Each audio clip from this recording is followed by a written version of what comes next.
Yo te pregunto a ti, porque tú tienes que ser constructivo. Y le pregunto al pueblo dominicano, ¿por qué Ángel Martínez vino a este país? Y él va en un carro y va hablando que detrás de ellos viene un custodia de ellos que es del DNI. Hay mucho poder que había ahí detrás de él.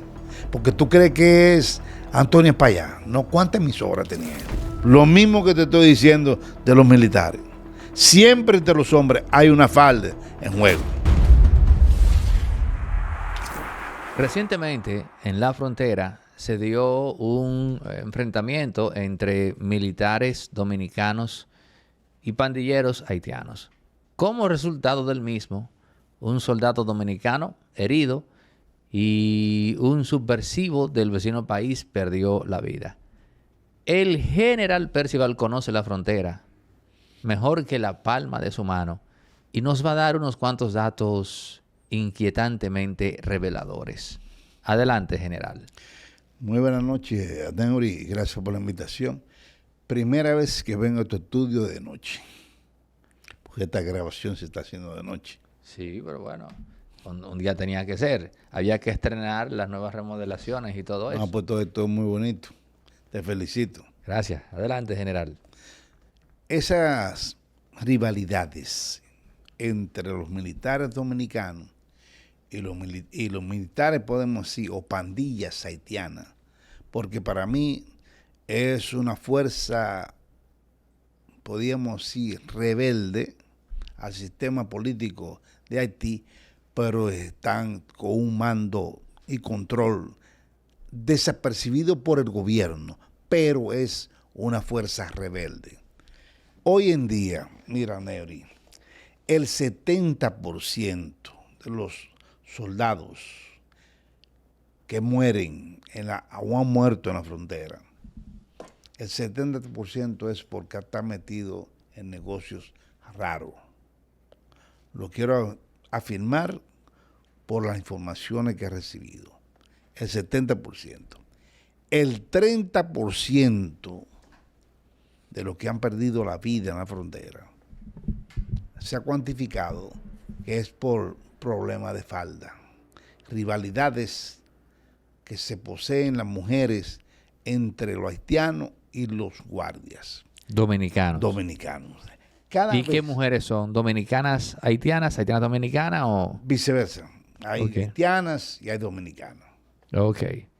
Entonces, también la prostitución. Cada vez que se mueven tropas en cualquier parte del mundo, lo primero que hay que buscarle comida a las tropas, techo, y lo otro que hay para mantener una moral en alta es sexo. Eso está concebido en una de las guerras más brutales que duró casi 10 años, que fue en Vietnam. A los militares norteamericanos, acuérdate que se gerenciaba buscarles prostitutas en la línea del frente. Porque la moral de los soldados, después de 3 meses, comienza a descaer. ¿Y cómo tienen que hacerlo? Llevarle, fíjate, todas las artistas que se le llevaban a las tropas en guerra para alternar el fulgor del combate con la sexualidad. Eso ha sido por generaciones. 5.000 años antes de Cristo se hacía eso y se seguirá haciendo. Hoy en día, en Ucrania, también se está haciendo. Entonces nosotros no quedamos exentos, la República Dominicana. Cuando tú mandas al soldado a la frontera, acuérdate que lo primero que va a pasar con ese soldado es que está lejos de su familia. Lo segundo, los mosquitos se lo van a comer. Se lo comen vivo. Y entonces todo esto conlleva a no solamente abastecerlo de medicina, de comida, sino tener el resguardo de lo que pasa en todos los hombres cuando están en estrés. Y lógicamente el soldado lleva un estrés porque está fuera de su casa, lejos, lejos.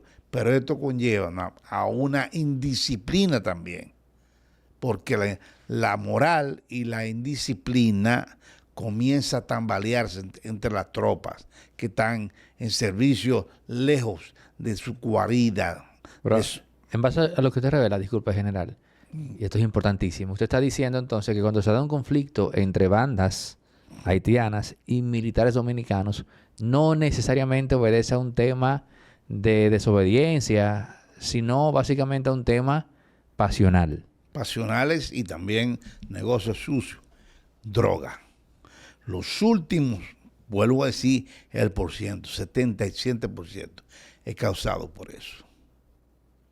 Esos dos factores actúan. Ahora, ¿qué pasa? ¿Qué puede hacer la Fuerza Armada referente a este caso particular?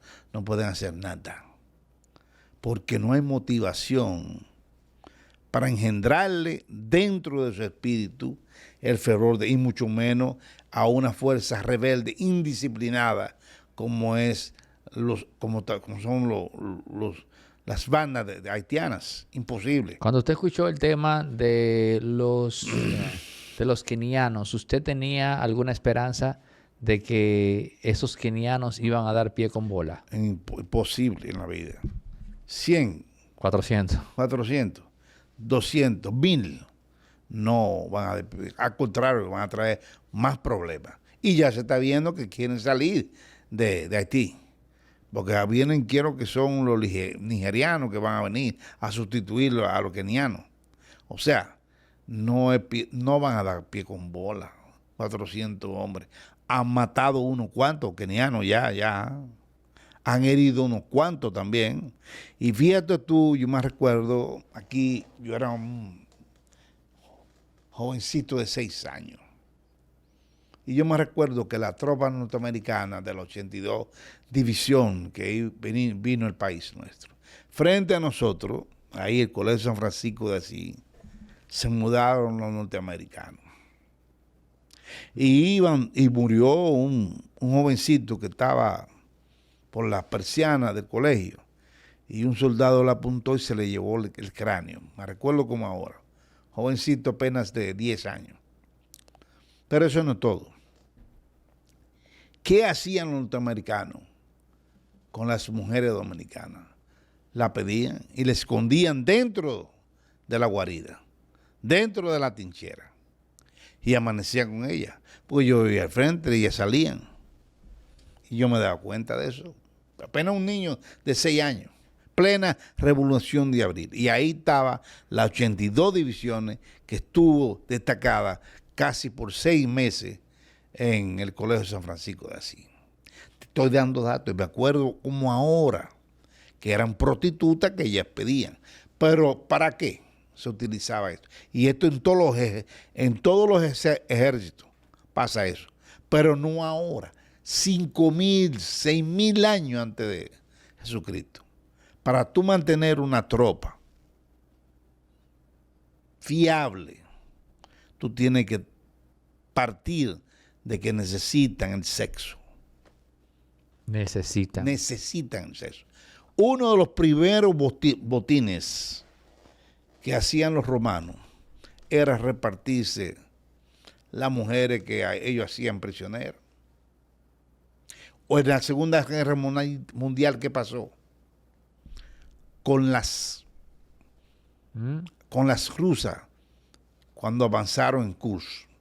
Por eso quedó el sentimiento arraigado en el ejército ruso en contra de los alemanes, después que los alemanes se retiraron hasta Berlín. Todas las mujeres, yo tengo un video en mi casa, que una mujer alemana fue violada por 82 hombres rusos. Entonces, ese es el fin de la guerra. No, es el sobrevivir de la guerra, se llama eso, en otras palabras. Ok, general, cambiando un poco de tema, recientemente el presidente Luis Abinader en la semanal fue abordado por el tema de la reelección, él que que puso el candado y todo eso, pero se le comparó con Bukele en El Salvador, en donde se está dando un proceso ahora de reelección indefinida. Usted, como conocedor de la geopolítica, pero en este caso vamos a incluir al presidente dominicano, ¿qué usted olfatea en el horizonte de cara a Bukele? ¿Ya la consumación de un dictador en proceso? Yo no creo así, que lo ha hecho demasiado bien. Bukele está arraigado en el arma salvadoreña. Fíjate lo que pasó en El Salvador, esa guerra fratricida que se llevó ¿cuánto? Casi 15,000 personas. El Frente Faramundo Martí fue un fiasco. A pesar de la guerra, fue un fiasco para el pueblo salvadoreño. Pero además de esto, el Partido Arena, otro fiasco. Entonces la gente necesitaba o quería un cambio real. Y este muchacho, sin tener partido, repito, no tenía partido, tenía un partido que le negó ser candidato a la presidencia. Y mira cómo llega él a la presidencia. Pero tras el fracaso del periodista, que no me acuerdo el nombre de él, que llegó a la presidencia del Frente Faramundo Martí, fue un desastre. Tuvo que irse al exilio. Está en el exilio. ¿Y qué ha hecho Bukele? Ha rescatado el espíritu,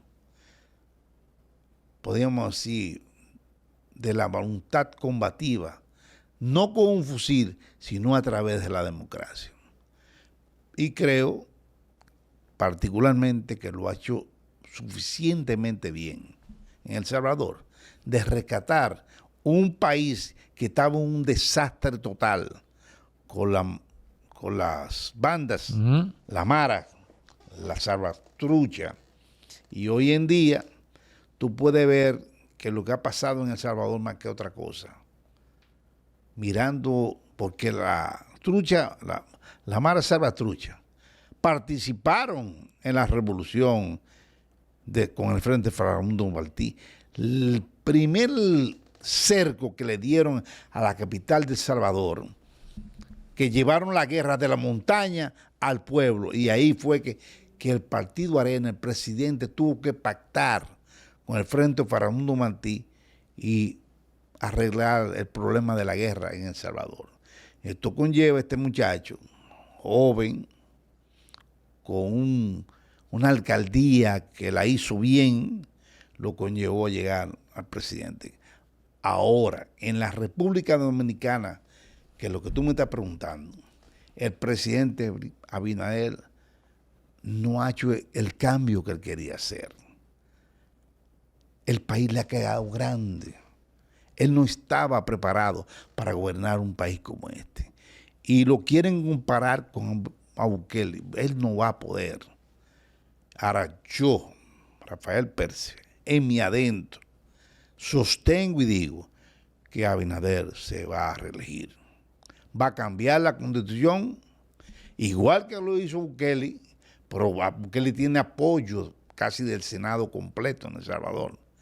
Este hombre, Abinader, que tiene el control absoluto de la Cámara de Diputados y el control absoluto del Senado, dudo mucho que será unánime que voten a favor de él. Él no va a lograr eso. Usted habla de ese perfil y de continuista, si se quiere, que se encarnaría en caso de que usted tenga razón o en buen dominicano, pues la pegue, ¿no?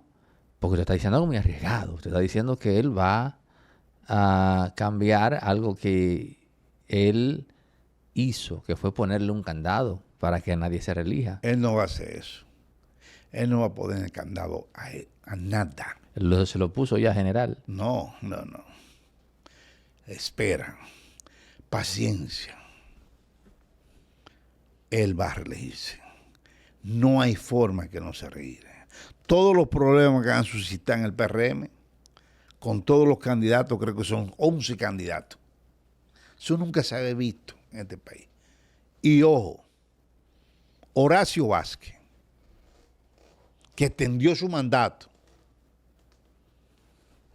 No esa religión, extendió el mandato de él.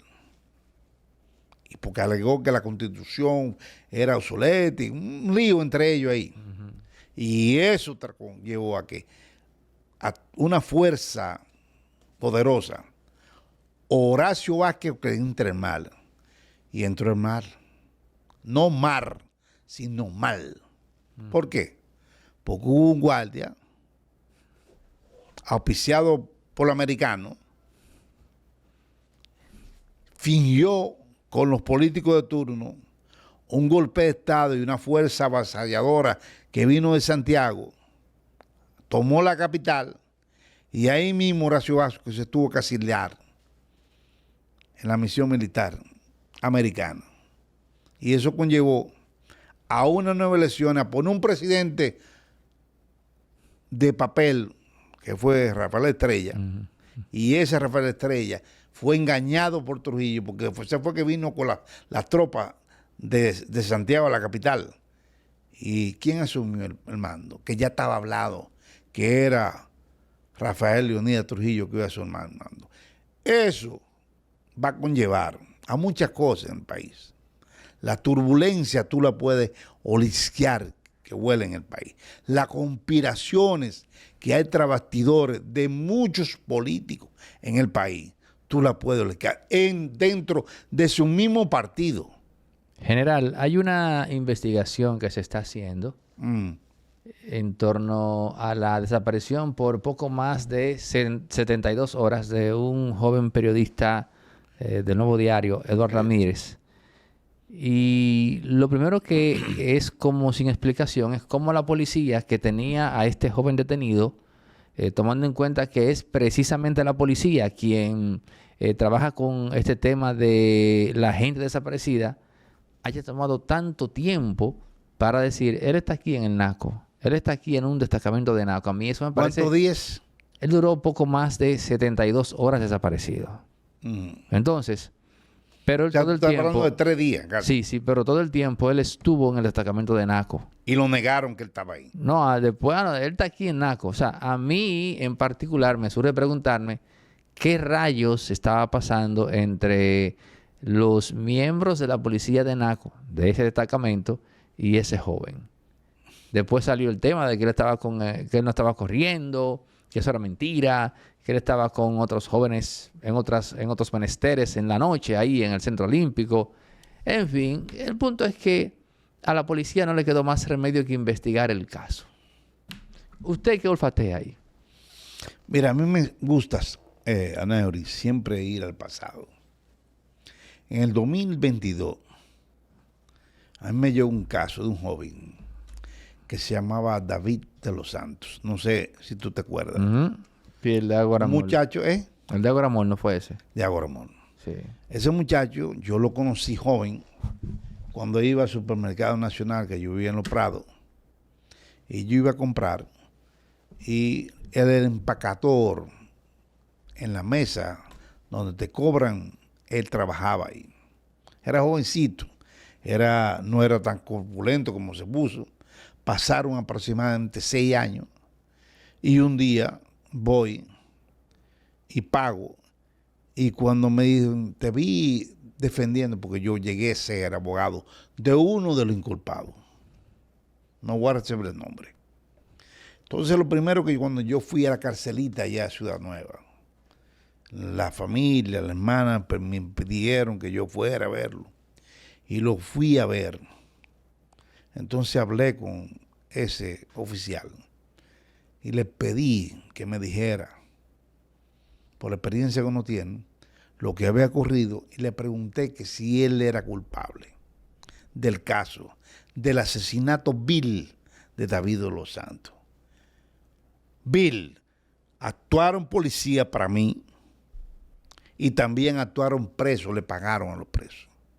Porque ese muchacho lo cogieron preso en Agoramor y lo llevaron allá forzado. Él peleó cuando lo agarraron allá. Era un muchacho corpulento, era levantador de pesa, era gay, el muchacho. Ahí me entero también que era gay cuando hago todas las investigaciones. Pero ¿qué pasa? Cuando voy a ver a ese oficial, le digo, mira, yo te voy a defender, pero tú me tienes que decir si tú eres culpable o inocente. Eso es lo primero que yo le digo a la persona que voy a defender. Y yo le dije, si tú eres culpable, después que tú me dices sí o no, yo no te voy a defender. No puedo. Entonces, cuando comienzo a investigar de lo que pasó en esa cárcel del Naco, que es tétrica para mí, todo lo que se hizo ahí, incluyendo desde el coronel hasta los rasos que estaban del servicio. La llamamos frontera. La vemos como una simple línea en el mapa. Pero para nosotros es mucho más que eso. Es el principio. El lugar donde nace la patria. Donde comienza el respeto. Y donde reafirmamos que ser dominicano es un orgullo. Que se defiende desde el primer paso. La frontera no es donde termina la República Dominicana. Es donde empieza el deber de protegerla. La frontera es el principio.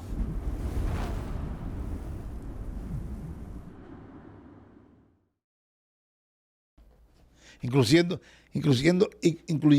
David de los Santos, que se escapó y después lo agarraron, lo torturaron, lo amarraron dentro de la cárcel, esposado, y mandaron a los reos, yo hablé con ellos, a que le dieran golpe. Y tenía moratones y golpes por todos sitios. Y eso se quedó así, hermano. Entonces, cuando yo vi este caso particularmente, y le pregunté al oficial que yo fui a ver a la carcelita de Ciudad Nueva, ¿tú sabes lo que hacía él?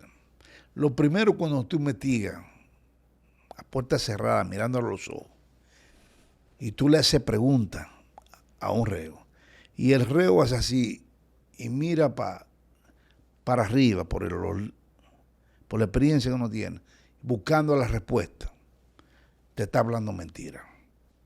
Y yo noté que él me estaba hablando mentira, pero quería indagar y meterme en el juicio para defender a ese muchacho, porque yo lo conocía a David de los Santos y hablaba con su hermana, hablé con su papá, eran pobrecitos. Él era el que mantenía esto. Doctor, ¿qué estoy diciendo con esto? Que esa cárcel particularmente, que ya ha tenido esa experiencia de David de los Santos en el 2022, apenas 3 años, y hoy tiene un incidente de esa naturaleza a un muchacho que es periodista y lo secuestra. Hicieron lo mismo que hicieron David de los Santos. Pero en este caso no hubo golpe, se le apareció intacto, sano y salvo. Espérate. Pero ¿cómo apareció, cómo comenzó el problema de David de los Santos? Con todos los videos que yo tengo. ¿Había una falda metida en el medio? ¿Cómo ha sido una falda? Vamos a ver. Lo mismo que te estoy diciendo de los militares. Siempre entre los hombres hay una falda en juego. En mi caso, en ese caso particular, que lo conozco así de David de los Santos, que lo estudié, busqué los videos, escondieron los videos, pero yo los recasté. Me lo mandaron de fuera de Nueva York. Una amiga de la hermana de él. Pero oye esto, coinciden los dos. Oigan bien, pueblo dominicano, que no se le permitió a David de los Santos hacer una llamada telefónica, que está establecido en la Constitución de la República. Inmediatamente que tú entres una persona y arrestada, tú tienes que permitirle, si el fiscal, en el caso de David de los Santos, no apareció al otro día. Los fiscales que tenían que estar ahí para interrogarlo, para si lo íbamos a someter por algo. Pero en este caso particular, No, al periodista no le permitieron una llamada telefónica, pero no le permitieron el fiscal por la mañana, que tiene que estar ahí a las 7, 8 de la mañana, interrogarlo. O sea, tienen el mismo eslabón. ¿Por qué a este periodista, yo te pregunto a ti, no le permitieron eso? No le permitió el fiscal hablar con él por la mañana temprano, si lo agarraron por la noche, y dura 72 horas en un cuartel, detenido. Más de 48 años, 48 horas, como dice la Constitución de la República. Entonces aquí se está arrestando personas y no le dan un teléfono. Pues, ¿tú sabes por qué? Porque los teléfonos que le dan son de los policías. Si le da 3 pesos, 4 pesos, mira, llama a tu familia. Pero no había en ese tiempo, según las investigaciones que hice yo, a Nery, no había un teléfono que se podía llamar. A hoy mismo, te aseguro, no estoy tan seguro, porque puede ser que ya cambiaron. Estoy seguro que en todos los cuarteles de la policía, aquí en la capital, no tienen teléfono que tú puedas llamar directo a un celular. Los presos están llamando, que yo he investigado, es con los teléfonos celulares de los policías, que le ponen una tarjeta para ellos poder llamar a su casa, que le traigan comida, que le traigan cepillo, que le traigan, y que están arrestados. Esos individuos que torturaron y mataron a David de los Santos fueron reos, pero también hubo golpes que yo investigué, que lo esposaron y lo amarraron de los barrotes a ese muchacho, y Posado fue que le dieron golpe, mandaron a que le dieran golpe. General, hay un caso que no se puede quedar. ¿Cuál? Por tocar, y tiene que ver con su amigo Ángel Martínez. Una jueza le levantó el impedimento de salida. Carlos Mesa espera que ocurra lo mismo con otros jueces, otros casos. Pero también habló de una orden. Claudia de los Santos. Claudia Almonte fue. Sí, pero ¿usted cómo ve este tema, la evolución del mismo, de la saga Ángel Martínez? Bueno, de la saga Ángel Martínez, que yo estoy muy involucrado en esto porque soy abogado de él todavía. En el caso de, estamos diciendo de Farideh Raful solamente. Te puedo decir que la juez creo que actuó condescendiente, lo dejó, le dio 30 días que puede salir del país y que se atienda médico. Pero este caso particular, tú te quieres detener en lo que le pasó a Ángel Martínez. Yo no me quiero detener ahí. Yo no le hago el juego al sistema. Yo he indagado, he escudriñado, he rapado el suelo para investigar lo que pasó. Yo te pregunto a ti, porque tú tienes que ser constructivo. Y le pregunto al pueblo dominicano, ¿por qué Ángel Martínez vino a este país? ¿Quiénes lo invitaron a venir a este país? ¿Con qué propósito él vino al país? ¿Cómo es posible que Ángel Martínez, que hace esa pregunta, además de venir al país, se fue a un cuartel de las policías a desafiar a los policías? Y los videos están ahí. No es Rafael Percival que lo te está diciendo. Pero también a Neuri, oye esto, sale de la policía y él va en un carro y va hablando que detrás de ellos viene un custodia de ellos que es del DNI, Departamento Nacional de Investigaciones. Yo soy amigo de Luis Soto, abogado excepcional, él y Antoliano Peralta, que tuvimos en un problemita de un caso de una senaduría del PRM. Y yo se lo entregué y devuélvame lo que yo me inscribí con ese dinero y doña Milagro Tibosh me tuvo que devolver el dinero.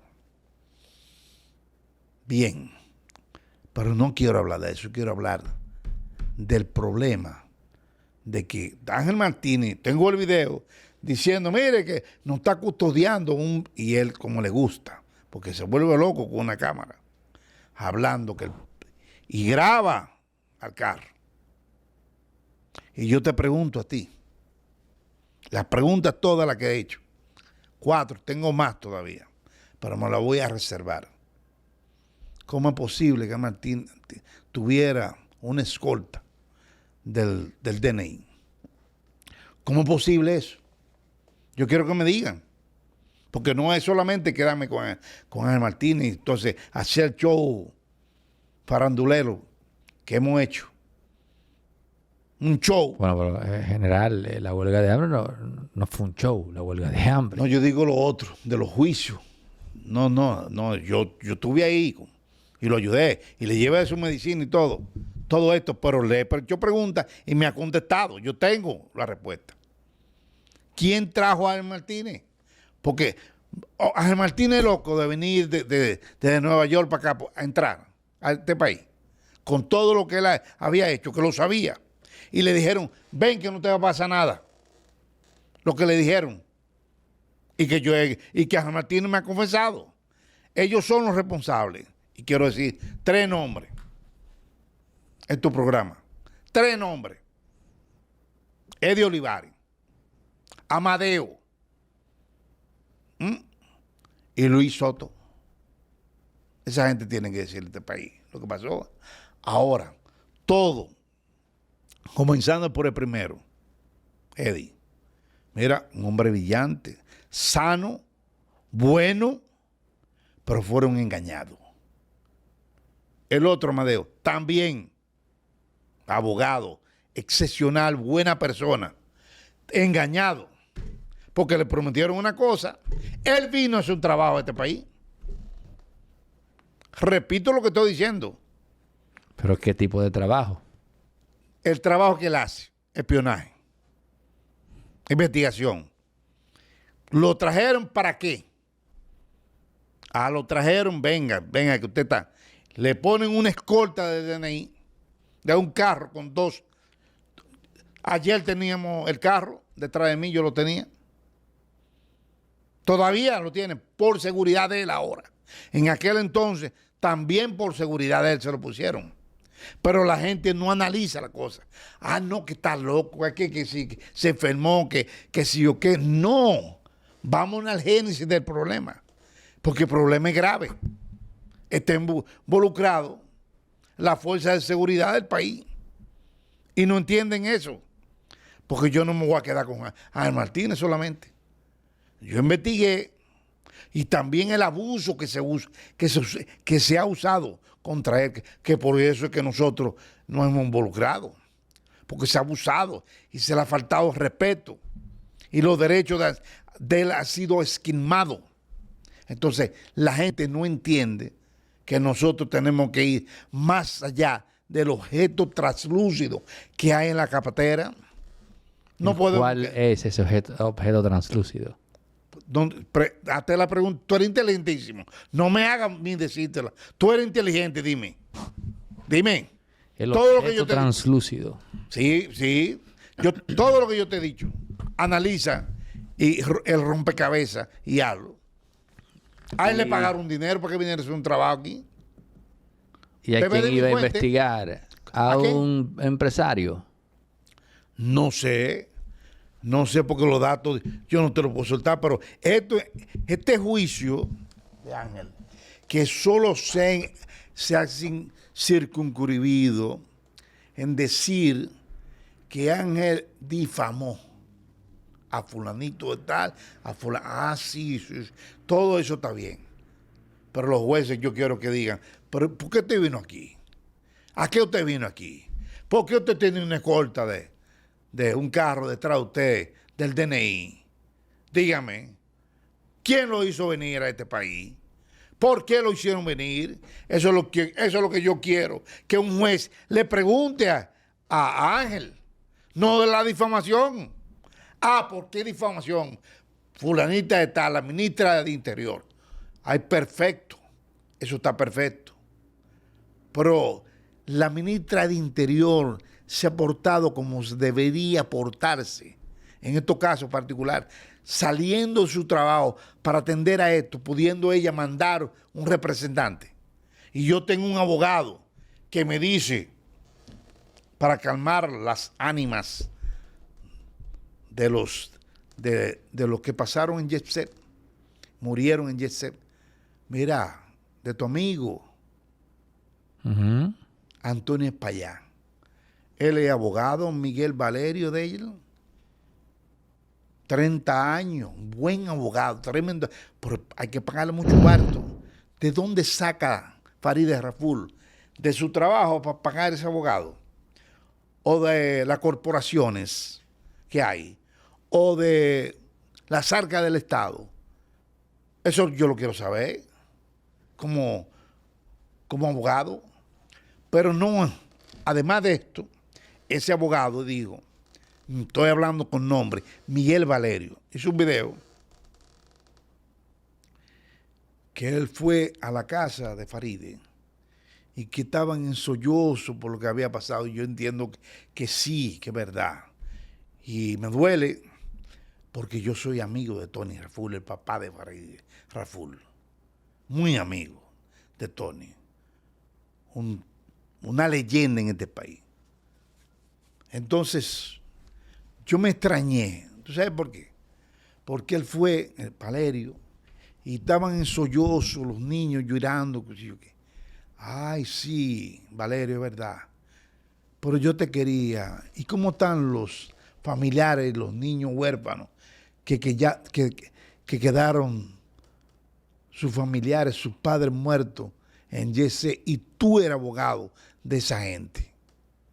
Porque tú lloraste, tú has llorado eso. Ah, no, tú eres abogado nada más. Y tú lloras por una difamación y la muerte de esta gente. Entonces, son tantas cosas que yo no me quiero quedar solamente en Ángel Martínez. Ajá. ¿A quién usted agregaría ahí? No, son los jueces que tienen que vigilarle y decirle al país quién trajo ese hombre aquí, quién lo contrató. Porque yo lo sé. ¿Cómo que yo lo sé? Y después que usted dijo eso, Eddie Olivares no lo ha llamado. No, yo soy amigo de Olivares. Y un hombre serio, serio. Por ahí lo que dijo Farideh Raful el otro día es la verdad. La lucha de poder. Que hay individuos dentro del PRM que son los que han causado este problema de Farideh. La envidia. Porque no pueden cazar la bota de ella. Vamos a decir la verdad. Vamos a decir la verdad. Y ella lo dijo, no, salió en todo. ¿Tú no lo viste en todos los titulares? ¿No lo viste? Dime, ¿sí o no lo viste? Yo vi algo ahí de un lío entre Farideh y Ángel Martínez. No, ese no es. Es lo último que ella dijo. Que es la división que hay entre la lucha de poder entre dos grupos. El de Luis y Hipólito. Vamos a hablar claro. Eso lo dijo. Y yo me di cuenta por toda la información que he recaudado con Ángel Martínez. Y que me desmienta Ángel Martínez. ¿A qué no quieren que hable ahora? Oye, para que tú veas. Y tú lo sabes que venía a verte a ti, a que tú lo invitaras al programa. ¿Y qué te dijo él? Pues yo te puse a hablar con él. Él habló de una visita que tenía que hacer a la embajada y todo eso. Y entonces, pero estamos hablando la verdad, porque tú eres testigo, que te digo, yo no puedo hablar ahora.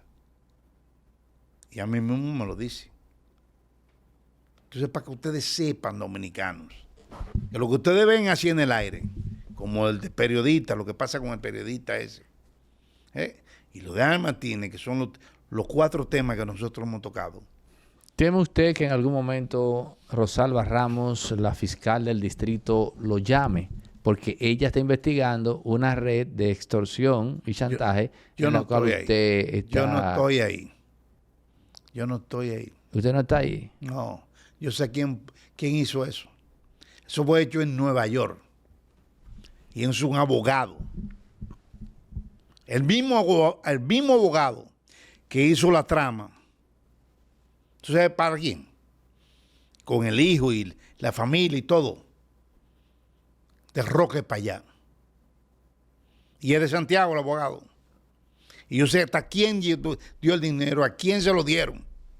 Porque todo esto, nosotros entramos, pues fue por Ángel Martínez. Y Ángel Martínez, delante de mí,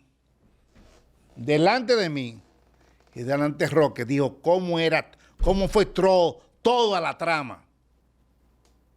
Toda la trama que se le hizo a Roque para allá, para que el pueblo dominicano sepa. Con la acusación de que el hijo homosexual y él, todo, nosotros lo sabemos ya. ¿De dónde comenzó? ¿Y quién fue el periodista que recibió el dinero en Nueva York? Muchos dólares para hacerle una acusación a Roque para allá. $750,000 para pagarle a una retajila de basura periodista que hay aquí. Eso es lo que digo, que ese tema de esa supuesta red de extorsión y chantaje, si existe algo, en verdad lo que opera es precisamente para quitarle posicionamiento a figuras. Pero también quiero señalarte que Ángel Martínez fue a una entrevista ayer con Rosalba. Y Rosalba estuvo ahí. O sea, Ángel Martínez y Rosalba se vieron las caras. Sí. Hábleme de eso, ayer, de esa primicia. Él fue citado. Y la Tora también lo dijo ayer en un video. Porque yo te tengo que poner al día a ti. Veían la Tora. Y varias figuras más fueron citadas. Y la primera fue citada. Y yo llevé a Ángel Martínez ayer. Y él fue... ¿Vio a Maracayo por ahí? ¿Vio a Maracayo por ahí? No lo vi. Un muchacho bueno. Y lo metieron en esto también. Pero eso no fue aquí que se armó. Se planeó aquí y la paga fue en Nueva York. Un periodista. Tengo el nombre.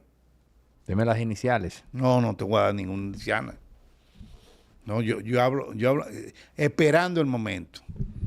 Todos nosotros, pero la trama contra Roque, nosotros tenemos todos los datos ya. Cómo se hizo y a quién se le pagó y a quién se le llevó. Periodista de este país. Para que usted, y mire lo que le hicieron a Roque. Pero todo salió por el tiro la culata. Pero nosotros sabemos, antes de Ángel Martínez hablar a nosotros, yo estaba ahí. Repito lo que estoy diciendo. Estaba Roque, Ángel Martínez y yo. Ahora, fue muy extensa la... 3 horas y pico. Eso es... 3 horas y pico. Porque se sedació todo. Para que el pueblo dominicano sepa lo que están armando estos fascinerosos del PRM. Lo que hicieron. El daño familiar a un hijo. Y cómo se presionó a ese muchachito para que dijera, para que hablara, un video, con una presión en contra de una sentencia que tenía la mamá por su práctica de medicina. Para que ustedes sepan, presionando, porque son burdos, son estúpidos. A todo eso ha conllevado a esto. O sea que Rosalba Ramos, a ver si entiendo, entrevista a Ángel Martínez, pero al canengennato de Antonio Espaillat no le entrevistan. Rosalba. Pero y ella cree que el país no se va a percatar de semejante, si se quiere, desatino. jurídico. Porque ella entrevistó a las víctimas. Sí, sí, que eso lo sabemos. Ese acto ridículo. Ridículo, sí, pero tiene que hacer algo. Porque ella recibe orden de arriba. Eso no es así, Aneuri. Eso no es que ella quiere. No haga eso. No te muevas de ahí. El poder de este país. Oye, yo respeto a Rosalba Ramos. Alba, yo la respeto. Pero yo sé que eso vino de arriba. Ella no tiene que ver con eso. Hay mucho poder que había ahí, detrás de él. Porque tú crees que es Antonio Payá. No, ¿cuántas emisoras tenía él? Ya se lo están quitando. Hablemos de eso.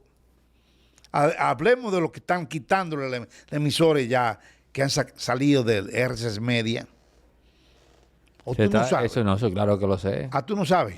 Claro que lo sé. Ah. Pero yo no solo lo sé, yo lo pronostiqué. Ajá. Días después de la tragedia del Jet Set, Iban a salir. comencé a abordar el tema del juego de poder que se iba a dar en torno a la figura de Antonio Espaillat, y dije que era inevitable una lucha de intereses por esas emisoras que Antonio Espaillat no iba a poder detener. Dime si la emisora Sol y todo eso está todavía. No, ya la están mudando. Pero díselo al pueblo. La están mudando a las instalaciones del consorcio Punta Cana en la capital. ¿Y de quién es el consorcio Punta Cana ese? Bueno, del gran empresario dominicano Frank Rainieri. Ahora le estamos dando datos al pueblo para que el pueblo sepa, para que tú veas cómo se mueven estas mafias de la cosa. No, retire eso, general. No, yo lo mantengo. No retire eso. Retírala tú. Retírala tú. Yo no la retiro. Porque tú sabes lo que hay. Pobredumbre. Un empresario, un empresario visionario. No, pero yo no digo del empresario. Yo digo de los que trabajan. Extorsiones. Bueno, ok. Pero bueno, tampoco Antonio, que es Antonio era el William Randolph Hearst de República Dominicana. Era el Rupert Murdoch del Caribe. Era el Joseph Pulitzer dominicano. Era ¿qué más era? Déjeme ver, a ver. ¿Y sabrá quién eran esos tipos? Sí. ¿Y él sabía quién eran esos tipos? No. ¿Usted cree que él sepa quién eran esos? No, imposible en la vida. Imposible en la vida. Pero se hizo muchas cosas malas ahí. Mucho. Aquí se hizo unas elecciones y él la dirigió. ¿Hasta cuánto iba a sacar Luis Abinader? ¿O no fue así? Lo que yo nunca entendí fue la necesidad de protegerlo, porque eso que usted cita, ese trabajo, Antonio no lo hizo de gratis. A Antonio eso se le pagó. No, yo no he ido. Que eso no lo hizo de gratis. A eso se le pagó. Entonces, para que la gente sepa hasta dónde llegó si yo lo pongo a usted como presidente, yo le hice el favor, yo no le cogí ni un centavo. Sí. Y después yo caigo en desgracia. Me luce yo yendo a usted a cobrarle el favor. Sí. Pero no cuando ese tema de la Gallup, todo eso, esas encuestas, ahí se dio una danza de millones y millones. Eso no fue de gratis. ¿Cómo fue? Eso no fue gratis. Y jugaron, ¿tú sabes cómo? Con el techo del jet set y eso. Jugaron a lo que yo le digo la obsolescencia programada. Cambió todo y trajeron cosas para tapar esa muerte, que mal contado fueron 236.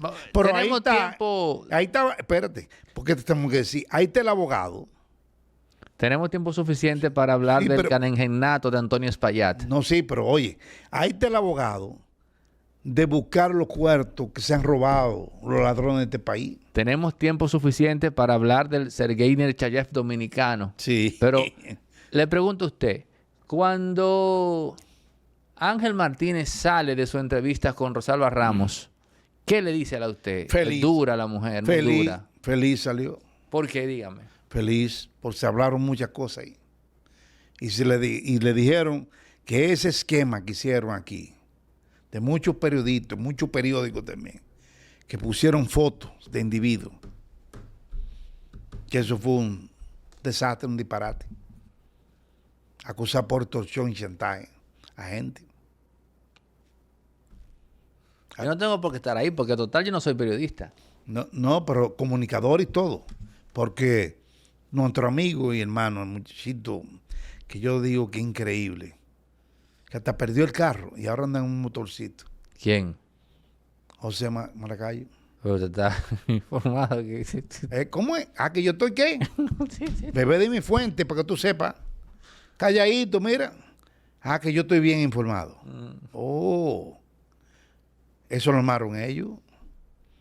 El mismo abogado que armó la maramoa con el cobrador. Porque el cobrador en ese entonces era una amenaza para el sistema. Hoy en día es una realidad a este sistema político de este país. Y vienen más cosas sobre nosotros. Nosotros estamos confiados que van a venir sobre el equipo del movimiento Rescate Democrático. Estamos conscientes. Háganlo. No duden. Porque nosotros sabemos cómo están los números de nosotros. Ellos lo tienen, los números de nosotros. Y ya dicen, no, es que cobradores populares, su gente son populares. Nosotros hemos trabajado para eso. Y nosotros todos los días, todos los fines de semana, estamos recolectando firmas para que reconozcan el país por primera vez legalmente. Porque todo lo que hay, toda la bisagra que hay, es que eso lo han dado. Un plumazo al presidente. Mire, usted júntese atrás, déle partido, déle partido al otro, déle partido al otro. Dime ¿Usted cree que Roque Payá aguanta un debate con Leonel? Yo quisiera eso. Oye, ahora tocamos un tema que me gusta a mí.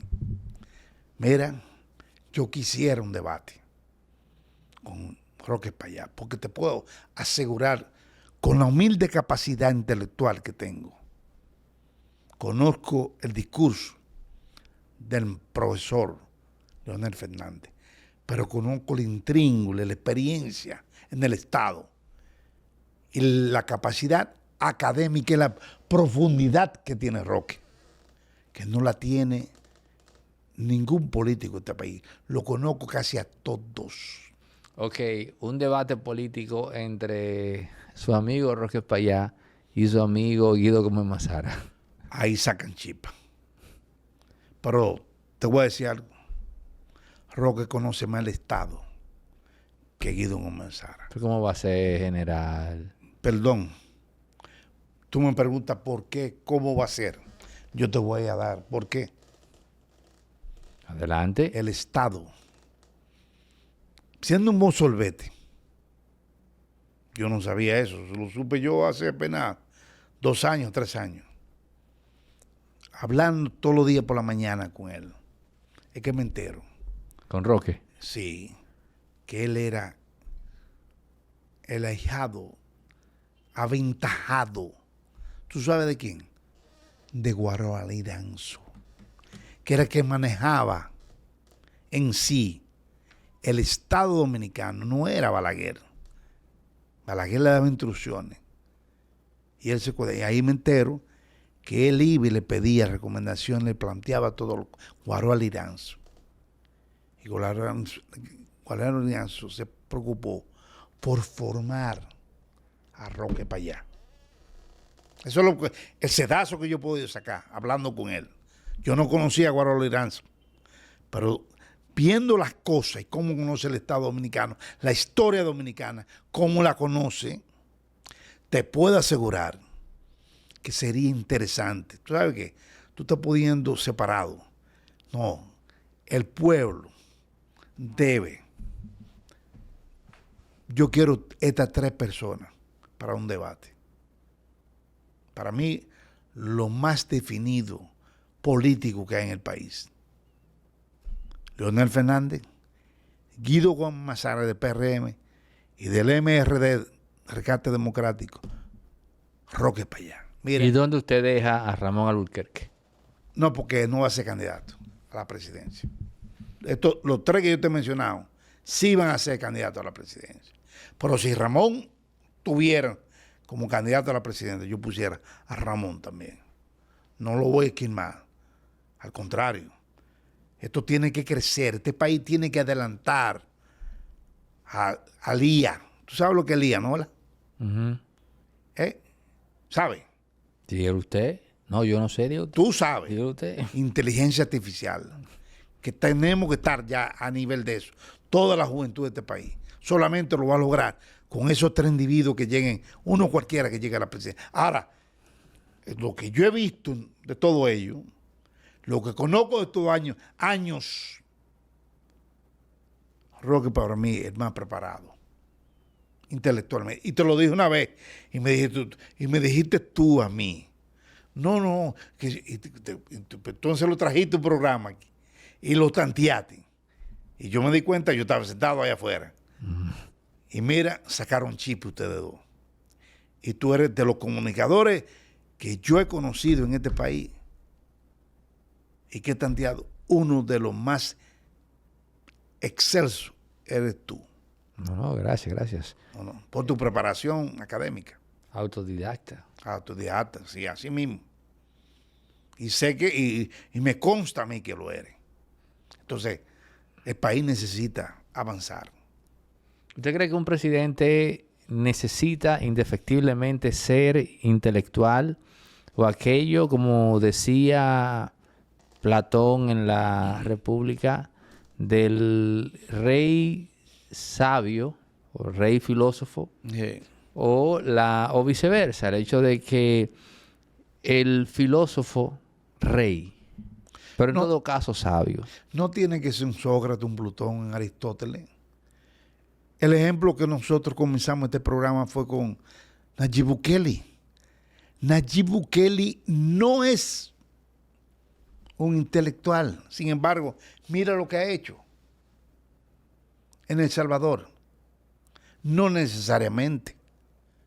Pero este país, el retraso académico que hay, a pesar de un 4%, mira la tanda extendida. Mira todo lo que nosotros hemos perdido con un individuo graduado en Harvard. La tanda extendida, hay que decir que fue un logro ¿De quién? de Danilo Medina. Ajá. O sea, mire, el 9-11 es un logro indiscutible de Danilo Medina, eso no se puede... Sí, no. Está también el tema de la asistencia vial, Sí. también una conquista en gobierno de Danilo, la tanda extendida también y los sorteos sorpresas que se hacían en los pueblos para las obras. Eso también es... Yo difiero de tu game. En eso Yo último. difiero, sí. Los hacían antes. Hipólito, no por eso, por la forma que lo hicieron. No, sí, pero... El fraude que había dentro. Bueno, yo conozco un buen par de casos, ¿no? Que se lo sacaron ingenieros de pueblos, que realmente fue algo... fue genuino. No sé si esa fue la excepción de lo que usted dice, pero bueno. Pero hubieron muchas cosas. Yo conozco varias cosas que pasaron también con la litis y darle la construcción de la escuela. Fue un desastre. En esa parte fue un desastre. Pero sí, si tú comparas el gobierno de Danilo, y yo tengo inconveniente con Danilo, el gobierno de Danilo con el gobierno de Luis Abinader le lleva años Danilo.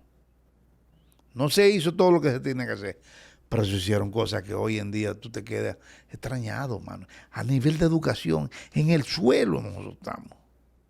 Entonces se necesita un individuo que quiera adecentar la educación del país. No puede tardar más.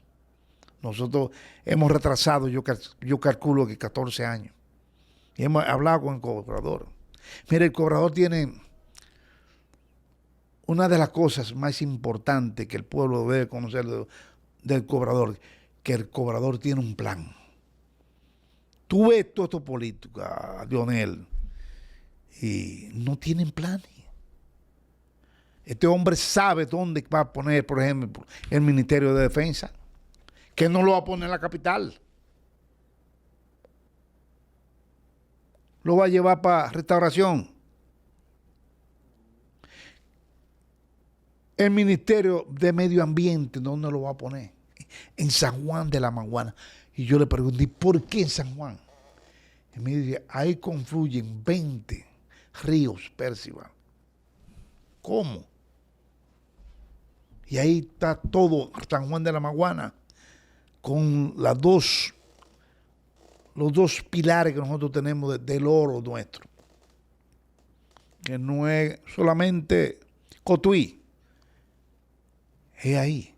Pero me dijo, voy a poner el Ministerio de Turismo en Puerto Plata. ¿Por qué en Puerto Plata? Yo le pregunto. Todas esas costas de arena lo voy a poner. El Ministerio de Agricultura. ¿Pero por qué usted lo va a poner ahí? Porque eso me pregunta. En Moca. ¿Por qué Moca? Porque ahí es la construcción más grande que hay de la agricultura y solamente con el cacao, el precio que está el cacao. Y me comenzó a dar datos que yo me quedé absorto de las informaciones que tiene. El cobrador, todos los días, voy a repetir esto, pueblo dominicano, todos los días se acuesta a las 2 de la mañana.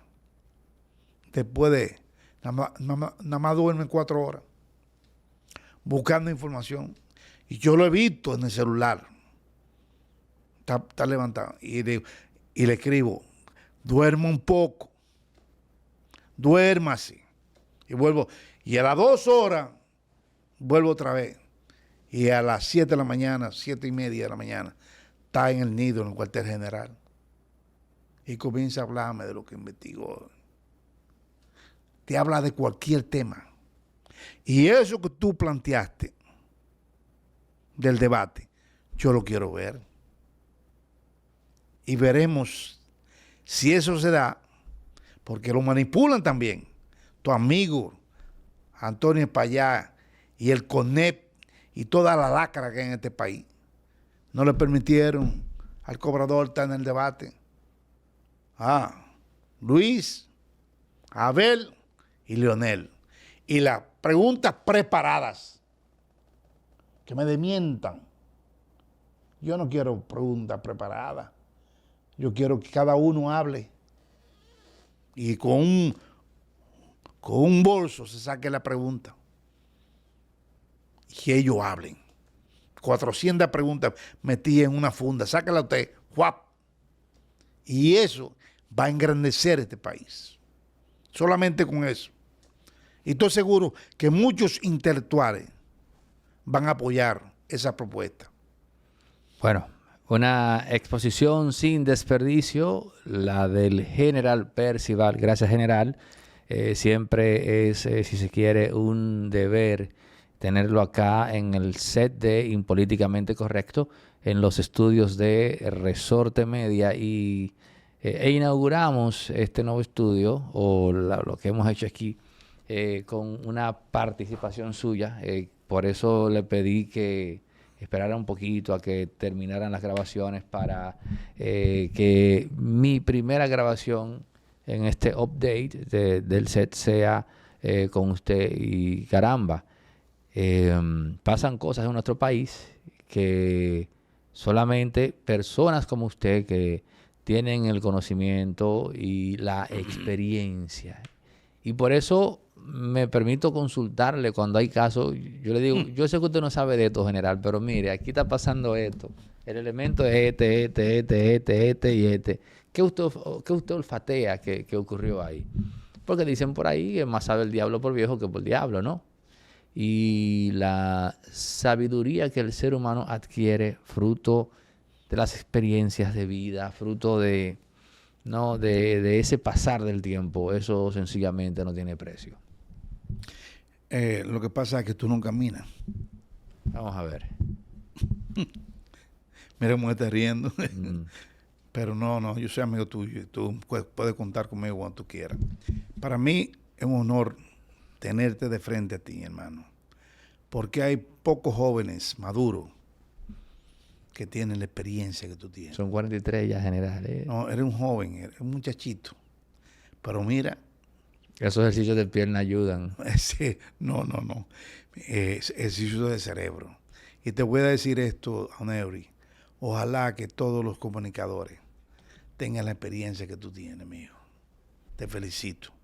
Y yo sé que el esfuerzo que ha hecho, desde cuando estaba allá por la 27 y el traslado para acá, tú has crecido. 27, fue Los Prados, 27 y aquí. Pero en Los Prados nunca lo tuvimos por allá. Pero sí, en la 27. Sí, cuenta conmigo para lo que sea, por el bien del país. Patria. Y de pie tenemos que estar, nunca de rodillas, ante nadie. Y menos los vecinos. Ay. Señores, gracias por llegar a la parte final de esta conversación con el general Percival. Suscríbanse los que no lo han hecho, activen la campana, comenten, compartan, den like. En pie, hasta el próximo. Señores, recuerden que Resorte Media tiene estudios inmensos con capacidad de 4 a 6 personas, con tomas en movimiento, así que emprendedores, estudiantes, universitarios, empresas, todo aquel que esté ubicando, ¿no?, un setting de estudio para hacer podcast bien ubicado, estratégicamente ubicado en Bellavista, casi llegando a la Núñez de Cáceres. Aquí puede encontrar esos estudios. Figuras como Noel de la Rosa, Eladio Hernández, La Quinta Pata, Anro Rivas, un servidor. Grabamos acá en los estudios de Resorte Media, donde se está gestando la comunidad de influencers o comentaristas, analistas locales e internacionales. Están saliendo de acá, de estos estudios.